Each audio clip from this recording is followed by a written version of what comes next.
अब बढ़ते हैं अगली खबर की ओर। उत्तराखंड में इन दिनों चुनावी सरगर्मियां तेज हैं। बीजेपी, कांग्रेस समेत सभी राजनीतिक दल लोगों के दिलों तक छाप छोड़ने की पुरजोर कोशिश कर रहे हैं। लोकसभा चुनाव के मद्देनजर मुख्य विपक्षी दल कांग्रेस ने हाथ से हाथ जोड़ो यात्रा, कांग्रेस से जुड़िए जैसे कई तरह के कार्यक्रम आयोजित किए हैं। तो वहीं बीजेपी ने भी अपने महाजनसंपर्क अभियान के तहत हर वर्ग विशेष से संपर्क साधने की कोशिश की है, जिसके मद्देनजर बीजेपी फिलहाल अपने तीसरे और आखिरी चरण की तैयारी में है, जो आगामी 30 जून तक बदस्तूर जारी रहेगा, जिसमें प्रदेश की 5 लोकसभाओं में जनसभाएं होंगी। आपको बता दें, इन जनसभाओं में प्रदेश के मुखिया से लेकर प्रधानमंत्री मोदी समेत केंद्रीय मंत्री भी हिस्सा लेंगे। लेकिन इस राजनीतिक उथल पुथल के बीच दिलचस्प बात यह है कि सूबे के बड़े दोनों ही राजनीतिक दल अपनी अपनी जीत का दम भर रहे हैं।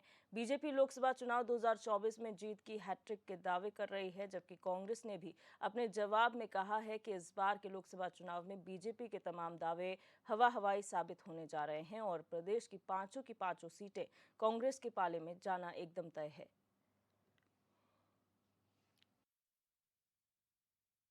नहीं, हम तो पांचों सीटें जीतने वाले हैं, हैट्रिक हम बनाने वाले। और यहाँ के सैनिकों, यहाँ के नौजवानों, यहाँ के युवाओं, यहाँ की बहनों के लिए और ये देवभूमि के स्वरूप को यथा पंडा पुरोहितों से लेकर एक एक व्यक्ति का समर्थन मोदी जी के लिए है। भारतीय जनता पार्टी की सरकार बनेगी और हम पांचों लोकसभा यहाँ से जीता। देखिए, हमारी 5 लोकसभा हैं हमारे प्रदेश के अंदर, और 5 की 5 लोकसभाओं में एक एक रैली होना सुनिश्चित हुई है। और जैसे 27 तारीख को हमारी टिहरी में एक रैली होगी और पौड़ी में की रैली गोचर में होगी, वो 28 तारीख को होगी सुबह 11 बजे। और 28 तारीख को ही शाम को 4 बजे रुड़की में एक बड़ी रैली हरिद्वार लोकसभा की होगी। ऐसे ही हमारा उधर अल्मोड़ा लोकसभा है, अल्मोड़ा लोकसभा की रैली हमारी जो है बागेश्वर में होगी और वो 30 तारीख को होगी सुबह 11 बजे। ऐसे ही हमारी जो है 30 तारीख को ही शाम को 4 बजे बाजपुर में नैनीताल लोकसभा की रैली होगी। और बाकी केंद्रीय नेताओं के लिए आग्रह किया गया है, जिनका भी हमें समय मिलेगा वो रैली में रहेंगे, नहीं तो माननीय मुख्यमंत्री, माननीय प्रदेश अध्यक्ष जी हमारे और माननीय सांसदगण उस रैली में रहेंगे। देखिए, भारतीय जनता पार्टी झूठ और जुमले के सहारे जो है हैट्रिक का दावा भले ही कर रही हो, लेकिन राज्य की जनता भारतीय जनता पार्टी के झूठ से, जुमलों से परेशान हो गई है। लगातार राज्य के बेरोजगार रोजगार की मांग को लेकर के सड़कों पर आंदोलन कर रहे हैं। सरकार उनको लाठी डंडों से पिटवाने का काम कर रही है। रात के 2 बजे गांधी पार्क में बेटियों के साथ अभद्रता हो रही है। अंकिता भंडारी प्रकरण के बाद आप देख रहे हैं कि राज्य की बेटियां अपने को असुरक्षित महसूस कर रही हैं और लगातार वीआईपी का नाम पूछ रही है। सरकार न तो बेरोजगारों के रोजगार का जवाब दे पा रही है, न महिलाओं को सुरक्षा दे पा रही है, न बेटियों को जो है आश्वासन दे पा रही है। राज्य का विकास लगातार पटरी से उतरा हुआ है। डबल इंजन का वादा जो 2022 में और 2017 में राज्य की जनता से किया गया था, वो डबल इंजन आज तक उत्तराखंड की धरती पर नहीं उतरा। लगातार राज्य के सभी विभागों के बजट में कटौती हो रही है और जो केंद्रीय सहायता से चलने वाली राज्य की परियोजनाएं थी, उन सब में जो है भारी कटौती की गई है।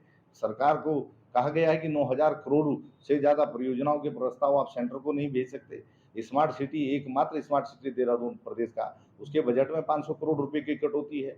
मनरेगा के बजट में 40% की कटौती है। जिला प्लान के बजट में 25% की कटौती है। तो राज्य का विकास कहाँ से होगा? ना आप राज्य का विकास कर पा रहे हैं, न बेरोजगारों को रोजगार दे पा रहे हैं, न बेटियों को सुरक्षा दे पा रहे हैं। और अस्करी जाफरी हमारे संवाददाता हमारे साथ ऐसी खबर पर लाइव जुड़ चुके न्यूज रूम से। अस्करी, जानकारी चाहेंगे क्योंकि भारतीय जनता पार्टी हो या कांग्रेस, दोनों ही पार्टियां ये दावा कर रही हैं कि हम 2024 का लोकसभा चुनाव जीतेंगे। लेकिन धरातल की अगर बात की जाए तो भारतीय जनता पार्टी तो हर जगह नजर आ रही है, महाजन संपर्क अभियान हो या घर घर जाके लोगों से संपर्क अभियान हो। लेकिन कांग्रेस अभी तक उतनी मजबूती से जमीन पर नजर नहीं आई है, लोगों के बीच तक नहीं पहुंच पाई है। आखिर तैयारियां क्या हैं दोनों पार्टियों की? देखिए बिल्कुल दिव्यदर्शनी, चूंकि चुनावी सरगर्मियां तेज हैं उत्तराखंड प्रदेश में, जिसको लेकर तमाम जो राजनीतिक दल हैं, चाहे उसमें भाजपा हो कांग्रेस हो, दोनों ही अपनी पुरजोर कोशिश कर रहे हैं। तमाम जो लोग हैं उनसे संपर्क साधने की कोशिश में है। अगर हम बात करें कांग्रेस की, तो दिव्यदर्शनी जिस तरह से भारत जोड़ो यात्रा, एक बड़ा अभियान राहुल गांधी ने चलाया और वो कहीं ना कहीं सफल भी साबित हुआ। उसी की तर्ज पर उत्तराखंड प्रदेश में हाथ से हाथ जोड़ो अभियान चलाया गया। लेकिन जितनी सफलता की उम्मीद उत्तराखंड कांग्रेस को इस अभियान से थी, वो उस उस आकांक्षाओं पर जो है कहीं ना कहीं खरी नहीं उतर पाई ये यात्रा जो कांग्रेस ने की थी। लेकिन अगर हम बात करें इसकी तुलना में, अगर हम भाजपा की बात करें, भाजपा ने महाजनसंपर्क अभियान चलाया। महज 1 महीने का ये अभियान था और आप समझ सकते हैं प्रदेश भर में, यानी समूचे प्रदेश में तमाम जो लोग हैं, समुदाय विशेष के लोग हैं, अलग अलग वर्गों से जुड़े लोग हैं, संस्थानों के विशेषज्ञ हैं, उनसे बातचीत की और कहीं ना कहीं संपर्क साधने में कई हद तक सफल साबित हुई है। ये एक नज़ीर है, दिव्य दर्शनी एक नमूना है कि भाजपा का संगठन कितना मजबूत है कांग्रेस के मुकाबले, क्योंकि कांग्रेस लगातार 2 लोकसभा चुनाव हारी है। 2014 का लोकसभा चुनाव हो या 2019 का लोकसभा चुनाव हो, दोनों ही चुनाव में कांग्रेस को शिकस्त झेलनी पड़ी है। उसके बाद भी अगर हम बात करें संगठन स्तर पर जिस तरह से मजबूत कांग्रेस होनी चाहिए थी, उतनी मजबूत कांग्रेस अभी तक नहीं दिख रही है। अगर हम बात करें भाजपा की, तो भाजपा लगातार टिफिन बैठकें भी अपने तमाम जो कार्यकर्ता हैं, तमाम जो आम लोग हैं, उनके साथ कर रही है। एक से एक अभियान जो है भाजपा ने चलाया है इस बीच। और उसके मुकाबले में अगर हम बात करें कांग्रेस ने, चाहे हाथ से हाथ जोड़ो अभियान हो, चिट्ठी लिखने का अभियान हो, या फिर कोई और अभियान हो, कांग्रेस से जुड़िए का अभियान हो, तो कहीं ना कहीं कांग्रेस ने तमाम अभियान तो जरूर चलाए, लेकिन जो आम लोग हैं, आम लोगों तक पहुंचने में कहीं ना कहीं फिसड्डी साबित हुई है कांग्रेस। क्योंकि जो खासतौर से अगर हम बात करें जो अर्बन एरियाज हैं, जैसे बड़े शहर हैं उत्तराखंड के, जो 13 जनपद हैं, वहां तो कहीं ना कहीं थोड़ा बहुत असर जरूर दिखा है कांग्रेस के इन अभियानों का। लेकिन जो इंटीरियर इलाके हैं, जो अंदरूनी इलाके हैं, बूथ स्तर तक जाना था कांग्रेस को, वहां तक कांग्रेस नहीं जा पाई है। क्योंकि लगातार जिस तरह से हम बात करें, जिस तरह से 9 साल पूरे होने पर भाजपा ने महाजनसंपर्क अभियान चलाया और हर एक विशेष वर्ग से बातचीत करने की कोशिश की है, डोर टू डोर कैंपेन करने की कोशिश की है, संवाद करने की कोशिश की है, उसमें वो सफल भी साबित हुई है। और एक प्लेटफॉर्म पर लाकर तमाम जो विशेषज्ञ हैं उनसे भी बातचीत की है। तो अपनी रणनीति के तहत जिस तरह से भाजपा ने सोचा था, अभी तक हमारे आकलन में ठीक वैसा ही चल रहा है। क्योंकि संगठन की बात करें हम, तो भाजपा का संगठन बेहद मजबूत है कांग्रेस की तुलना में। तो कहीं ना कहीं कांग्रेस को चाहिए कि 2 चुनाव हारने के बाद तीसरा चुनाव सर पर है, तो ऐसे में खास रणनीतियों के साथ चलना है। लेकिन कहीं ना कहीं कांग्रेस की आपसी जो सिर्फ फुटअव्वल है, जो आपसी जो दरकार है, वो अभी भी थमी नहीं है। पूर्व प्रदेश अध्यक्ष हो, मौजूदा प्रदेश अध्यक्ष हो, या अलग अलग नेताओं की बात हो, सब में कहीं ना कहीं मनमुटाव जारी है।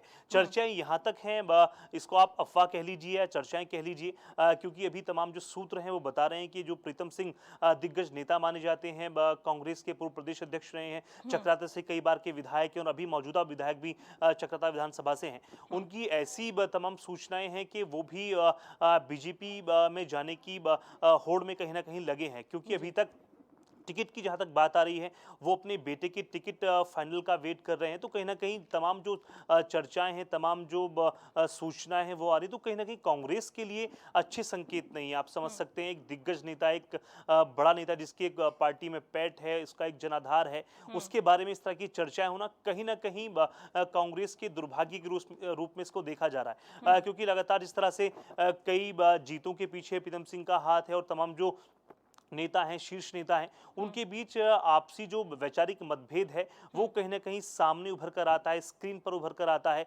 मीडिया में लगातार ये खबरें चलती हैं, हम देखते हैं। तो आप समझ सकते हैं कि कितना ज़रूरी हो चला है कांग्रेस के लिए अपने संगठन को मजबूत करना, क्योंकि 2024 का जो लक्ष्य है दिव्य दर्शनी, बहुत आसान नहीं होगा कांग्रेस के लिए। क्योंकि इस बार लगातार जिस तरह से भाजपा के तमाम जो शीर्ष नेता हैं वो दावा कर रहे हैं कि इस बार वो हैट्रिक लगाएंगे, यानी 5 लोकसभाओं पर जीत दर्ज करेंगे।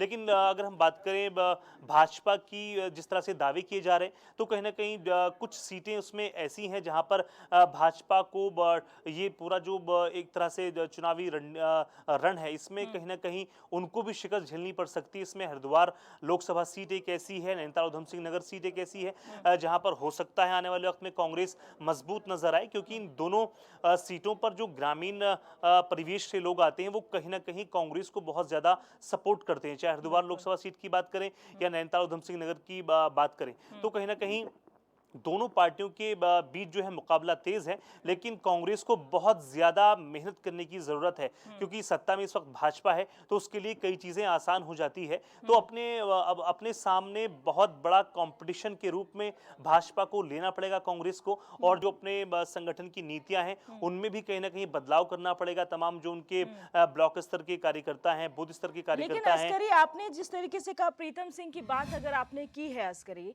तो यहाँ पर हमने देखा है कि भारतीय जनता पार्टी में भी अमूमन ऐसे होता रहता है कि ये नेता कांग्रेस में जा सकते हैं या पार्टी छोड़ सकते हैं, इस तरीके के कि उनको जो चाहिए, उनको अगर अपने परिवारजनों के लिए टिकट चाहिए या खुद के लिए टिकट चाहिए, ऐसा ना हो तो वो दूसरी पार्टी में चले जाएंगे। लेकिन जब ऐसा धरातल पर होता है तो देखा जाता है कि कोई पार्टी नहीं छोड़ता, उन्हीं को अंदर खाने मना लिया जाता है और उनको शांत करने की कोशिश की जाती है। पर इसकी उलट कांग्रेस में दूसरी चीज है। कांग्रेस में अगर आपको टिकट नहीं मिलता है, आपको मन मुताबिक जो आपकी विश है वो पूरी नहीं होती है, तो आप पार्टी छोड़ के जाते हैं। तो आखिर ऐसी क्या वजह है कि कांग्रेस पार्टी अपने ही पदाधिकारियों में, अपने नेताओं में विश्वास नहीं बना पाई है कि आगे आने वाले समय में उनको मजबूत किया जा सकता है?